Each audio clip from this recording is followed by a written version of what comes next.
प्रेमचंद का एक चित्र मेरे सामने है। पत्नी के साथ फोटो खिंचा रहे हैं। सिर पर किसी मोटे कपड़े की टोपी, कुर्ता और धोती पहने हैं। कनपटी चिपकी है, गालों की हड्डियां उभर आई हैं, पर घनी मूछें चेहरे को भरा भरा बतलाती हैं। पाँव में कैनवस के जूते हैं जिनके बंद बेतरतीब बंधे हैं।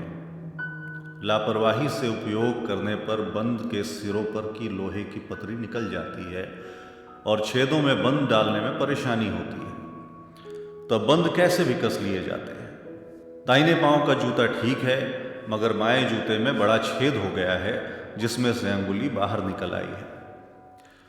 मेरी दृष्टि इस जूते पर अटक गई है। सोचता हूं, फोटो खिंचवाने की अगर यह पोशाक है तो पहनने की कैसी होगी?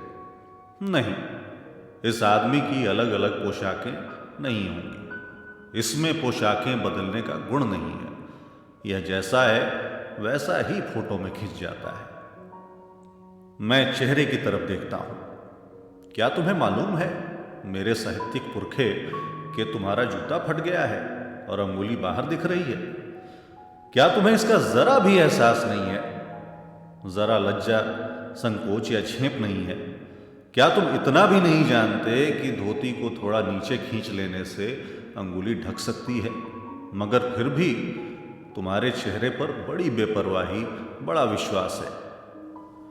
फोटोग्राफर ने जब रेडी प्लीज कहा होगा तब परंपरा के अनुसार तुमने मुस्कान लाने की कोशिश की होगी। दर्द के गहरे कुएं के तल में कहीं पड़ी मुस्कान को धीरे धीरे खींचकर ऊपर निकाल रहे होगे कि बीच में ही क्लिक करके फोटोग्राफर ने थैंक यू कह दिया होगा। विचित्र है यह अधूरी मुस्कान। यह मुस्कान नहीं, इसमें उपहास है, व्यंग है। यह कैसा आदमी है जो खुद तो फटे जूते पहने फोटो खिंचा रहा है पर किसी पर हंस भी रहा है? फोटो ही खिंचाना था तो ठीक जूते पहन लेते या न खिंचाते। फोटो न खिंचाने से क्या बिगड़ता था? शायद पत्नी का आग्रह रहा हो और तुम अच्छा चल भाई कहकर बैठ गए होगे। मगर यह कितनी बड़ी ट्रेजेडी है कि आदमी के पास फोटो खिंचाने को भी जूता ना हो। मैं तुम्हारी यह फोटो देखते देखते तुम्हारे क्लेश को अपने भीतर महसूस करके जैसे रो पड़ना चाहता हूं, मगर तुम्हारी आंखों का यह तीखा दर्द भरा व्यंग मुझे एकदम रोक देता है। तुम फोटो का महत्व नहीं समझते। समझते होते तो किसी से फोटो खिंचाने के लिए जूते मांग लेते। लोग तो मांगे के कोट से वर दिखाई करते हैं और मांगे की मोटर से बारात निकालते हैं। फोटो खिंचाने के लिए तो बीवी तक मांग ली जाती है। तुमसे जूते ही मांगते नहीं बने। तुम फोटो का महत्व नहीं जानते। लोग तो इत्र चुपड़कर फोटो खिंचाते हैं जिससे फोटो में खुशबू आ जाए। गंदे से गंदे आदमी की फोटो भी खुशबू देती है। टोपी 8 आने में मिल जाती है और जूते उस जमाने में भी 5 रुपए से कम में क्या मिलते होंगे। जूता हमेशा टोपी से कीमती रहा है। अब तो जूते की कीमत और बढ़ गई है और एक जूते पर 2500 टोपियां न्योछावर होती हैं। तुम भी जूते और टोपी के अनुपातिक मूल्य के मारे हुए थे। यह विडंबना मुझे इतनी तीव्रता से पहले कभी नहीं चुभी जितनी आज चुभ रही है जब मैं तुम्हारा फटा जूता देख रहा हूं। तुम महान कथाकार, उपन्यास सम्राट, युग प्रवर्तक, जाने क्या क्या कहलाते थे, मगर फोटो में भी तुम्हारा जूता फटा हुआ है। मेरा जूता भी कोई अच्छा नहीं है। जो ऊपर से अच्छा दिखता है, अंगुली बाहर नहीं निकलती, पर अंगूठे के नीचे तला फट गया है। अंगूठा जमीन से घिसता है और पैनी मिट्टी पर कभी रगड़ खाकर लहूलुहान भी हो जाता है। पूरा तला गिर जाएगा, पूरा पंजा छिल जाएगा, मगर अंगुली बाहर नहीं दिखेगी। तुम्हारी अंगुली दिखती है पर पांव सुरक्षित है। मेरी अंगुली ढकी है पर पंजा नीचे घिस रहा है। तुम पर्दे का महत्व नहीं जानते। हम पर्दे पर कुर्बान हो रहे हैं। तुम फटा जूता बड़े ठाठ से पहने हो, मैं ऐसे नहीं पहन सकता। फोटो तो जिंदगी भर इस तरह नहीं खिंचाऊं, चाहे कोई जीवनी बिना फोटो के ही छाप दे। तुम्हारी यह व्यंग मुस्कान मेरे हौसले पस्त कर देती है।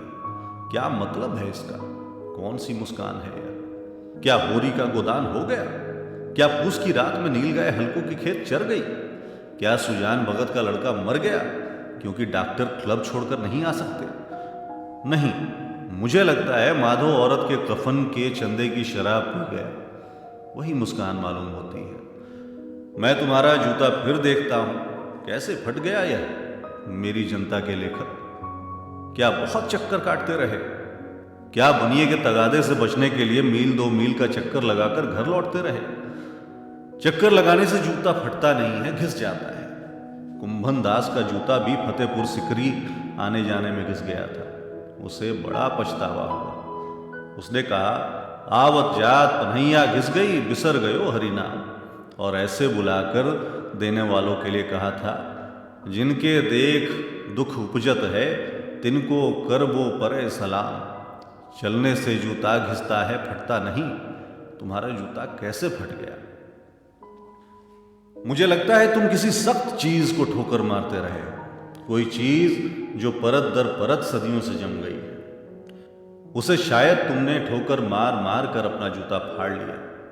कोई टीला जो रास्ते में खड़ा हो गया था, उस पर तुमने अपना जूता आजमाया। तुम उसे बचाकर उसके बगल से भी तो निकल सकते थे। टीलों से समझौता भी तो हो जाता है। सभी नदियां पहाड़ थोड़े ही फोड़ती हैं, कोई रास्ता बदलकर घूमकर भी तो चली जाती है। तुम समझौता नहीं कर सके। क्या तुम्हारी भी वही कमजोरी थी जो होरी को ले डूबी? वही नेम धर्म वाली कमजोरी? नेम धर्म उसकी भी जंजीर थी, मगर तुम जिस तरह मुस्कुरा रहे हो, उससे लगता है कि शायद नेम धर्म तुम्हारा बंधन नहीं था, तुम्हारी मुक्ति थी।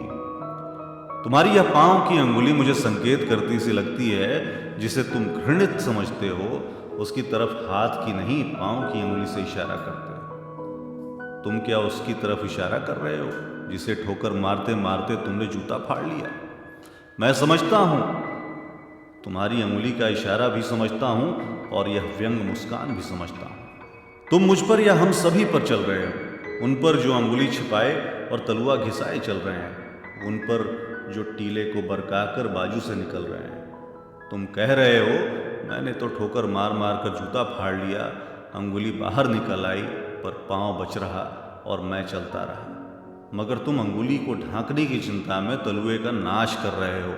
तुम चलोगे कैसे? मैं समझता हूं। मैं तुम्हारे फटे जूते की बात समझता हूं, अंगुली का इशारा समझता हूं, तुम्हारी व्यंग मुस्कान समझता हूं।